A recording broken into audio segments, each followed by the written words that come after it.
মেহেদীপুরে মর্মান্তিক বাস দুর্ঘটনা, প্রশাসনের গাফিলতিতে বিপর্যয়। মুর্শিদাবাদের নবগ্রাম বহরমপুর সংযোগকারী NH-12 জাতীয় সড়কের মেহেদীপুর এলাকায় আজ একটি মর্মান্তিক বাস দুর্ঘটনা ঘটে। স্থানীয়দের অভিযোগ, প্রশাসনের গাফিলতি ও অব্যবস্থাপনার কারণে এই দুর্ঘটনা ঘটেছে। প্রশাসনের অবহেলা আরেকটি দুর্ঘটনার কারণ। প্রত্যক্ষদর্শীদের মতে, পর্যাপ্ত ট্রাফিক নিয়ন্ত্রণের অভাবে ও ট্রাফিক পুলিশদের গাফিলতির কারণে এই সড়ক দুর্ঘটনার আশঙ্কা ছিল, কিন্তু প্রশাসন বারবার অভিযোগ পাওয়ার পরেও কোনো কার্যকর ব্যবস্থা নেয়নি। আহতদের উদ্ধার ও ক্ষোভের বহিঃপ্রকাশ। দুর্ঘটনার পরপরই বহরমপুর ও নবগ্রাম থানার পুলিশ ঘটনাস্থলে পৌঁছে আহতদের উদ্ধার করে মুর্শিদাবাদ মেডিকেল কলেজ হাসপাতালে পাঠায়। তবে স্থানীয় বাসিন্দারা পুলিশ ও প্রশাসনের বিরুদ্ধে তীব্র ক্ষোভ প্রকাশ করেন। প্রশাসনের নীরবতা নিয়ে প্রশ্ন। এমন প্রাণঘাতী দুর্ঘটনার পরেও প্রশাসনের পক্ষ থেকে এখনও কোনো কার্যকর প্রতিক্রিয়া দেখা যায়নি। স্থানীয়দের দাবি, যদি আগেভাগেই ট্রাফিক নিয়ন্ত্রণ ব্যবস্থা উন্নত করা হতো তাহলে এই দুর্ঘটনা এড়ানো সম্ভব হতো। এখন দেখার বিষয় প্রশাসন এই ঘটনাকে কতটা গুরুত্বের সাথে নেয় এবং দুর্ঘটনা রোধে কী পদক্ষেপ গ্রহণ করে। প্রশাসন আছে সম্পূর্ণ বাসকে সাহায্য করে মেন মোড়ে দাঁড়ানোর জন্য।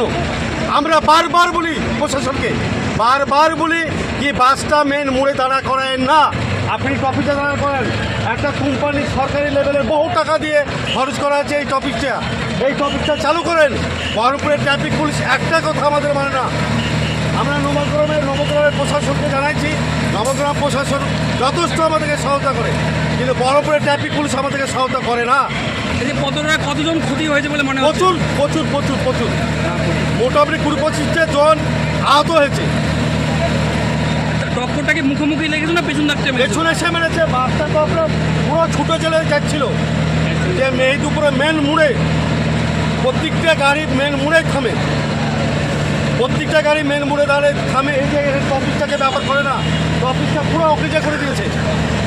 এরপরে আমরা যে বহরমপুরের ট্রাফিক পুলিশ আছে, ট্রাফিক পুলিশকে বারবার অভিযোগ করি যে এখানে বাস থামবে না, বাস থামায় না, দরকার হলে ড্রাইভারকে ভয় দেখান। বলছি আমাদের ট্রাফিক মানে না। প্রশাসনের ভুলের কারণেই অ্যাক্সিডেন্ট। প্রশাসনের ভুলের কারণে এটা বহরমপুর ট্রাফিক পুলিশের প্রশাসনের কারণে একটা ভুলের কারণে এই অ্যাক্সিডেন্টটা। আজ ওই প্রশাসন যদি বলতো যে বহরমপুরের এই যে নবগ্রামের গাড়ি যতগুলো আসছে নবগ্রাম থেকে বহরমপুর সোজা, এই ট্রাফিকে যদি বাসগুলো থামে তো অনেক নিরাপদ। আপনারা এই ট্রাফিকে কতটা বড় জায়গা একটা আপনি দেখেন।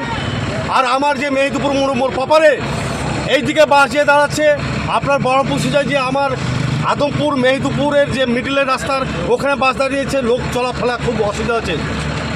এত বারবার বহরমপুর ট্রাফিককে বলছি, কোনো মতে আমাদের কথা মানে না। এখন দাবি যেন বাসটা এখানে দাঁড়ায়, বাসটা এখানে আমাদের যেন থামে, এটা আমাদের দাবি। তাহলে কত ঘন্টা কমবে? তাহলে অবশ্যই ঘটনাটা কমবে। আপনার নাম? আমার নাম আব্দুল সালাম শেখ, বাড়ি লোকাল? বাড়ি মেহেদীপুর।